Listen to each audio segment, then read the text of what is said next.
Olá, no Papo com o Editor desta semana, o broadcast político entrevista o senador José Aníbal, do PSDB de São Paulo. Suplente, ele assume o cargo esse mês pela segunda vez, em virtude de uma licença médica do senador José Serra.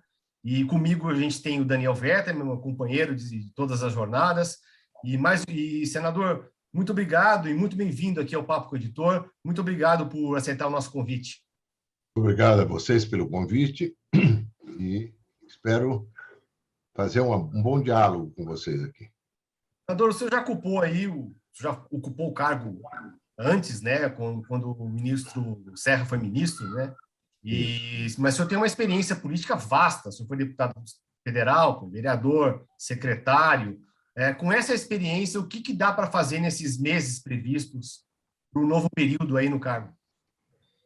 Olha, ajuda muito, né? Eu tive uma grande vivência no parlamento, fui 4 vezes líder da bancada em Brasília, fui o líder no primeiro e no segundo ano do governo Fernando Henrique Cardoso, quando fizemos as reformas, consolidamos o Plano Real, enfim, foi um grande momento do país.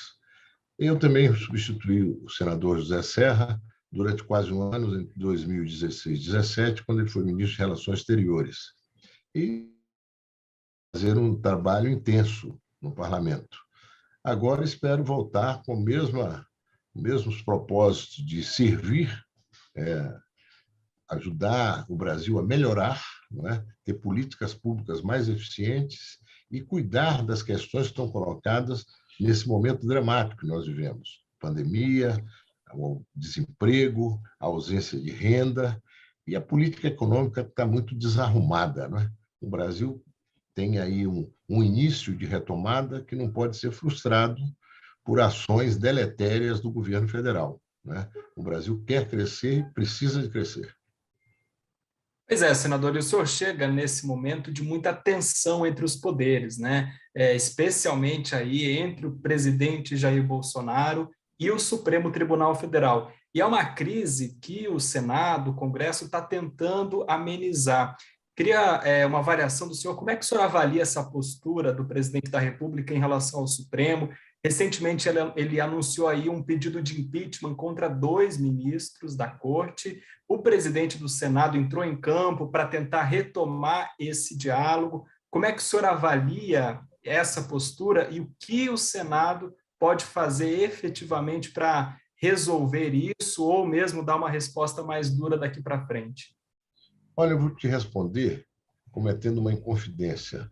Um prefeito esteve essa semana no Palácio do Planalto e ouviu lá, de uma alta autoridade da República, o seguinte: olha, prefeito, o senhor veja, o Lula está lá no Nordeste falando do desemprego, falando da pobreza, falando que o Brasil tem que voltar a crescer, e o nosso presidente está aqui falando de voto impresso, impeachment de membros do Supremo, etc, etc. Assim não dá, fica difícil. Quer dizer, ele está respondendo a sua pergunta, né?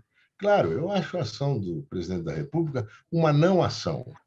O presidente da República quer colher abacates no pé de figueira, ou quer colher figueira no pé de abacate. Não tem nexo no que ele faz. Se você acompanhar a agenda do presidente da República, é voto impresso, é o que disse esse personagem aí, impeachment do Supremo, é motociata para xingar adversários, enfim, é um comportamento completamente deletério. Muita gente diz que ele faz isso de caso pensado. Se é de caso pensado, é pior ainda, né? Indica um presidente da República que não tem noção do cargo que ocupa. Ele tinha que estar cuidando do país, de favorecer essa retomada do crescimento da economia, geração de empregos, melhorar a renda. Tinha que estar cuidando de uma presença do Brasil mais altiva no cenário internacional, uma presença menos ignorante, rancorosa, atrasada.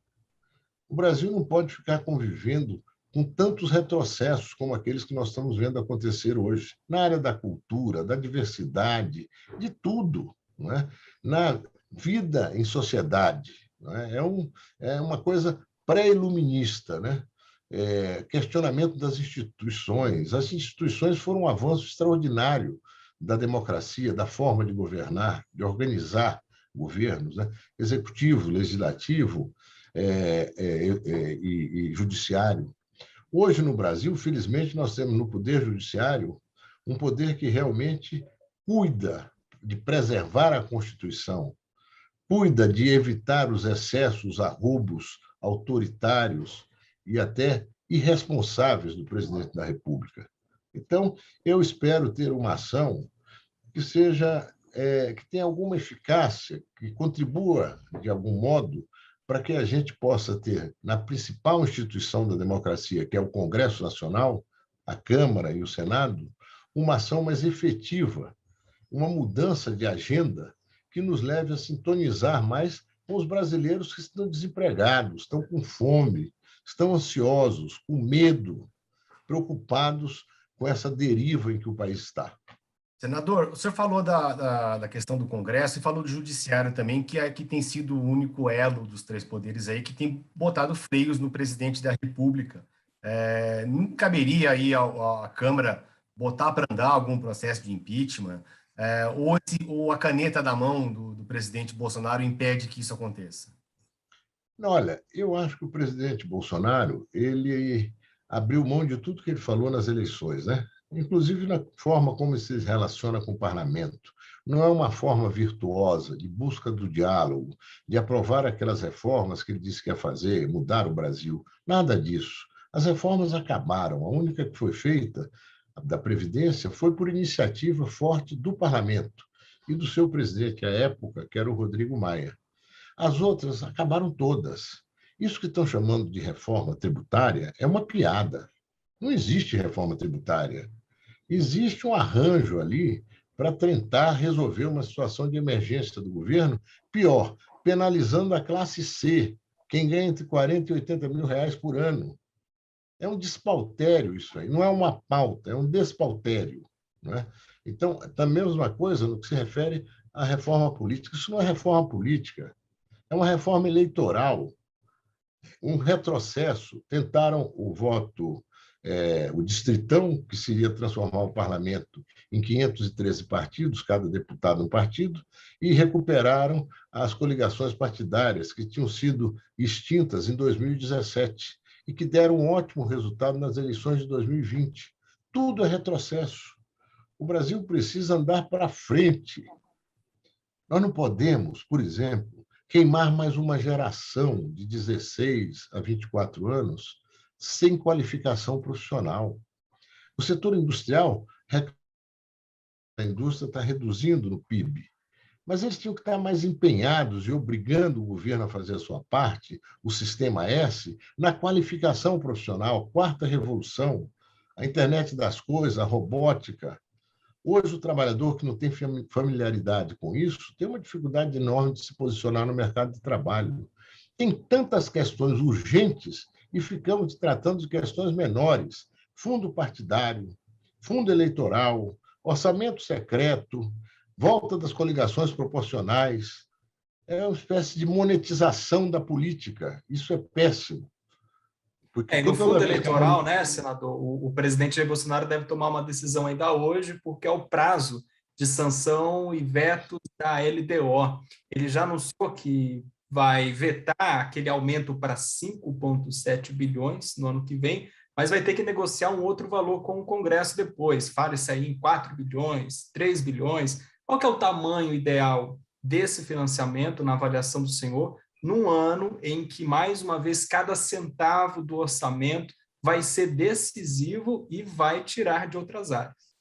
Olha, o fundo partidário existe, né? Já existe o financiamento das campanhas e financiamento público. Em anos eleitorais, algum acréscimo pode ser necessário, importante, mas não isso que fizeram. Isso que fizeram é um insulto à população, é um insulto à situação que o país vive hoje. Mais moderação. O Estado não é um pernil gordo que os poderosos, as corporações, assaltam sistematicamente. O Estado tem que ser um instrumento de políticas públicas, servir ao público e não deixar que se sirvam dele. Então, eu discordo totalmente desse fundo eleitoral nas dimensões que foi proposto, e mais ainda desse orçamento secreto. Que história de orçamento secreto numa república democrática, onde há liberdade para você, e é necessário que se pratique essa liberdade, a transparência, não da boca para fora, de fato. Então, eu acho que há que mudar. O Brasil precisa mudar, mas não vai mudar do jeito que está. O posto Ipiranga não tem mais combustível nenhum. Tem derivas, vai daqui, vai dali, tenta um arrobo aqui e acolá. Essa mudança que eles querem fazer, de novos auxílios para a população, tem um caminho fácil, objetivo e que está ao alcance das mãos. Dobra o valor do Bolsa Família, integra mais milhões de famílias brasileiras no Bolsa Família. A proposta do governo não vai ter viabilidade nenhuma. Esse governo desfez muito a gestão pública, desorganizou a capacidade do governo operar aquele conjunto de propostas que está dentro desse novo auxílio é praticamente zero. Dobra o valor do Bolsa Família, é um caminho claro, transparente, agrega milhões de novas famílias e acrescenta um pouco mais o valor que essas famílias recebem hoje. Senador, financiar, senador. Pode continuar. É a questão do financiamento, né? Tira do teto ou corta outra despesa? Porque não dá para simplesmente dobrar com a regra atual, não? Pois é, vai romper o teto em função de situações aleatórias. É só não gastar indevidamente. Vai ter mais recursos, porque como a correção do teto é feita de acordo com a inflação do ano anterior, julho, o governo vai dispor de mais recursos. Use esses recursos de forma a dar mais possibilidades de vida aos brasileiros que estão vivendo na miséria ou na pobreza. Isto ajuda. Direciona os recursos do Sistema S para uma qualificação efetiva dos trabalhadores que precisam, os jovens querem ter esperança. Aí se diz, não, os jovens estão distantes da política. Não é isso. A política está distante dos jovens. O parlamento, legislando dentro de uma bolha, ele fica distante da sociedade, especialmente dos jovens. Legislem a favor da sociedade, dos jovens, daqueles que mais precisam, daqueles que têm interesses que no parlamento são tratados como interesses difusos. As corporações, essas têm interesses que eles sabem tratar e muito bem, e defender muito bem. A sociedade tem os deputados e senadores para representar esses interesses difusos, mas que são os interesses maiores do país. Senador, o senhor falou das questões aleatórias, uma questão que não é aleatória é a crise de energia que o país está vivendo. O senhor foi secretário de Energia de São Paulo no período que o Estado enfrentou a maior crise hídrica até hoje, né? Pelo menos até agora, que foi em 2014. Eu me lembro, inclusive, eu cobri o setor, eu cobri a agro, eu cobri a energia. O senhor fez um plano, né, de melhorar a matriz energética, de tornar a matriz energética mais, com mais fontes. Mais limpa. E mais limpa. E esse ano, o cenário, apesar do governo admitir que não vai ter crise, agentes e analistas do setor falam abertamente que o risco de apagão até 2022 é iminente. Qual que é a saída, já que não houve esse planejamento pelo governo, senador? Olha, na crise hídrica, naquela oportunidade, a Secretaria de Energia não tinha diretamente a ver com o fornecimento de água, mas o governador Alckmin nos convidou para uma reunião com a Sabesp e tal, e nós já na primeira reunião acrescentamos algumas soluções que foram adotadas de redistribuição de água em vários reservatórios para que se aumentasse o potencial de entrega, não é? Do ponto de vista da crise de hoje, é muito preocupante. Não há gestão nenhuma. Está se empurrando com a barriga. Ou coloque em funcionamento uma usina de geração a gás lá no Mato Grosso. O megawatt de energia dessa usina vai ser de quase R$ 1.500. É 10, 15 vezes o que é o preço que se negocia de energia hoje. Como é que uma empresa vai aguentar pagar isso? Mas vai sobrar para nós, como sobrou naquela medida provisória feita pela Dilma, que, a pretexto de reduzir as tarifas de energia, aumentou. E quem pagou foi a sociedade. O parlamento tinha que cobrar do governo uma gestão total dessa crise. Medidas já deviam ter sido tomadas, mas a atitude do presidente é semelhante à da vacina, mal comparando. Deixa andar coisa nenhuma. Tem como remanejar, tem como explorar fontes alternativas, tem como intensificar a geração de energia solar, de intensificar a energia dos ventos, eólica, tem como processar biomassa para gerar energia, tem caminhos, mas não tem iniciativa. É muito preocupante isso. Você tocou num ponto central. Nós vamos ter racionamento de energia. As coisas estão aí, estão acontecendo e a inércia do governo é muito preocupante. Senador, falando um pouquinho de eleição agora, o senhor foi escolhido para coordenar o grupo que organiza as prévias do PSDB. Tem aí os pré-candidatos colocados, né? João Dória, Eduardo Leite, Tasso Gereissati, Arthur Virgílio Neto. Como é que o senhor está visualizando o andamento dessas prévias? Eu gostaria de saber se o resultado não pode dividir ainda mais o PSDB. Olha, eu fui presidente nacional do PSDB, não é? E tudo que eu fiz foi provocar, ajudar a uma ação convergente do partido. Eu gostaria de trabalhar nessa direção, estou trabalhando nessa direção.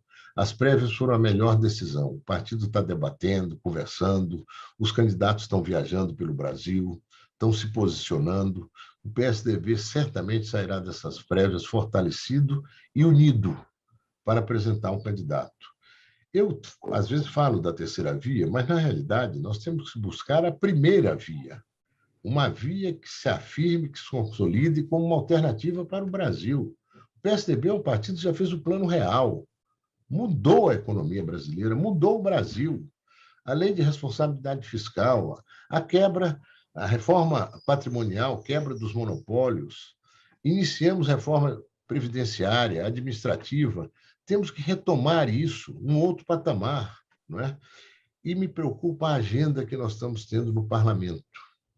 Distritão, coligação proporcional, fundo partidário, orçamento secreto, não é? O PSDB, muitas vezes, votando, como votou na questão do voto 12 contras. Voto impresso, nessa circunstância, é o Bolsonaro tentando criar uma condição para questionar o resultado das eleições.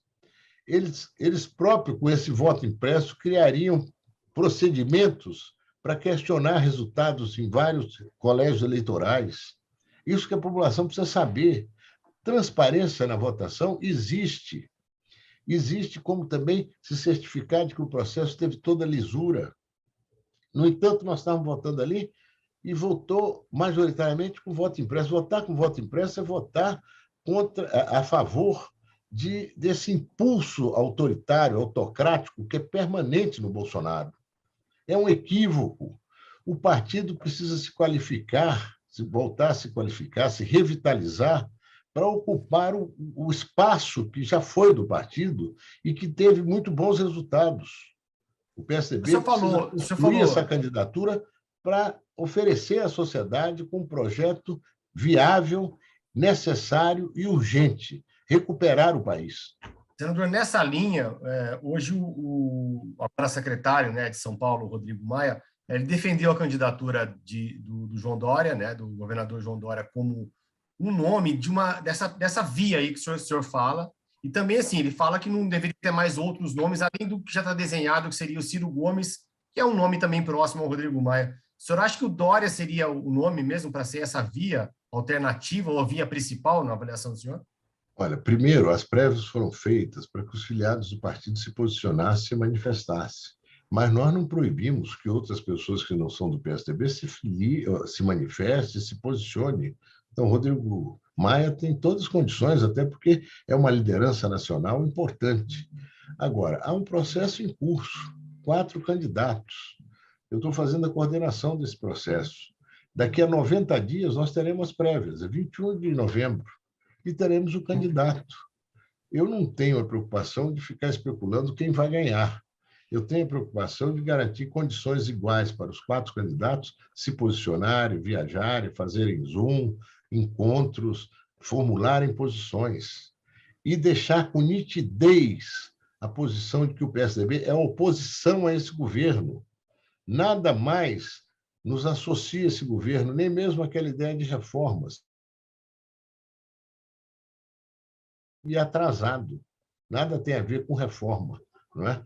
E, portanto, eu considero o Dória um grande candidato, governador de São Paulo, não é?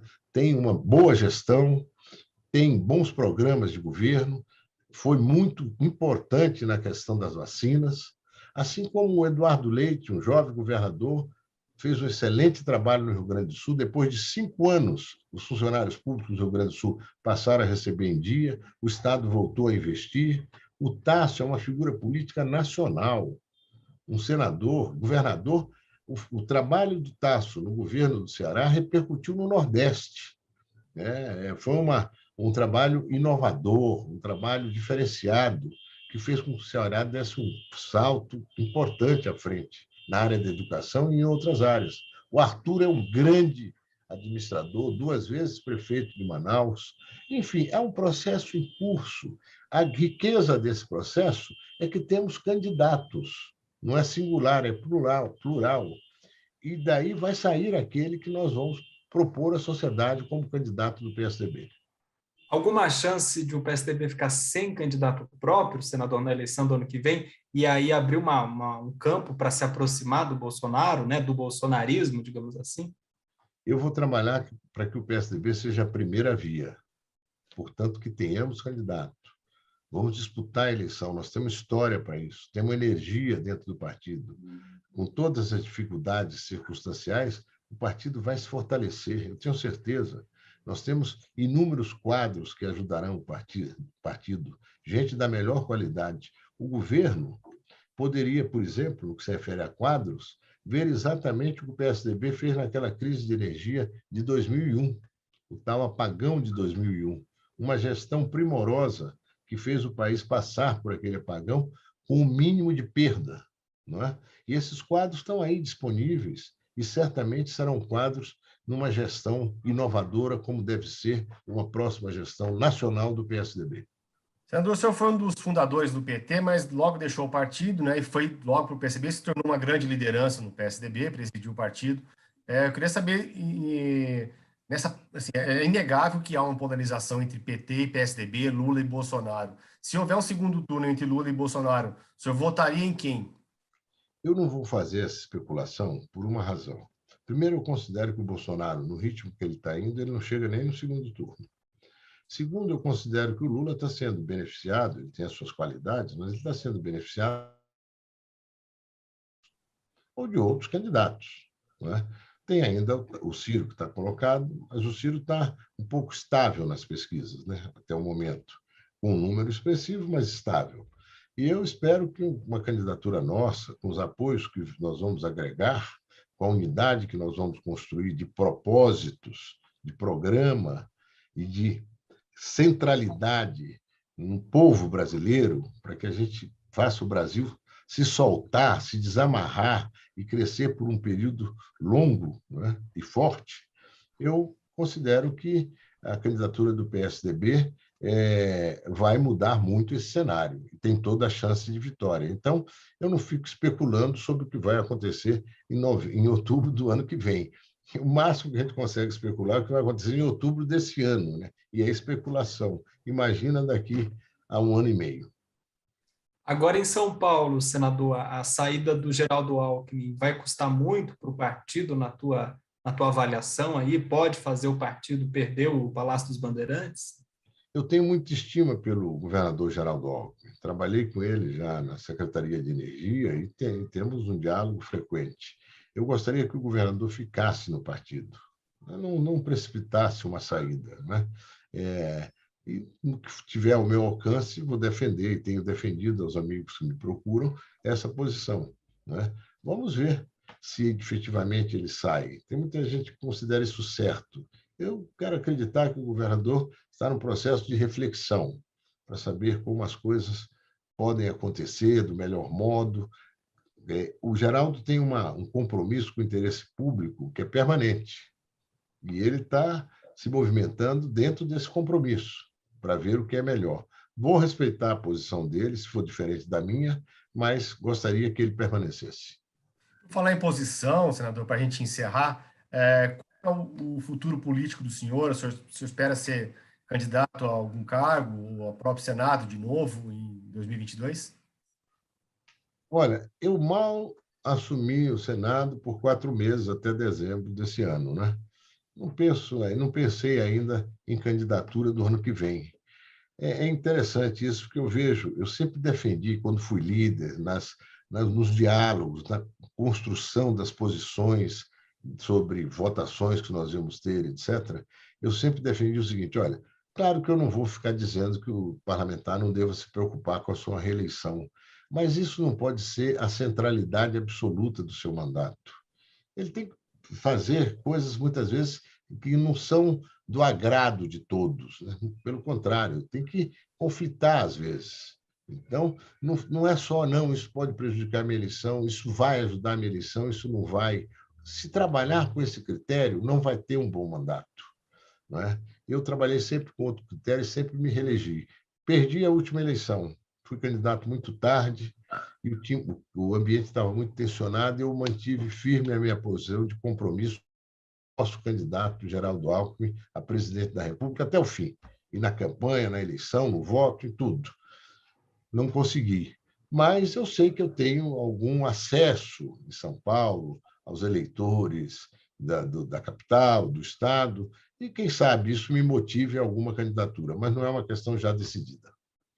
Legal. Senador José Aníbal, muito obrigado pela participação aqui no Papo com o Editor, do Broadcast Político. Muito obrigado, Daniel, pela parceria. Muito obrigado, Bruno, que está fazendo a nossa ponte, vai fazer toda a edição final desse programa. E muito obrigado a todos e até a próxima semana com mais um Papo com o Editor. Muito obrigado, até uma próxima oportunidade. Boa tarde.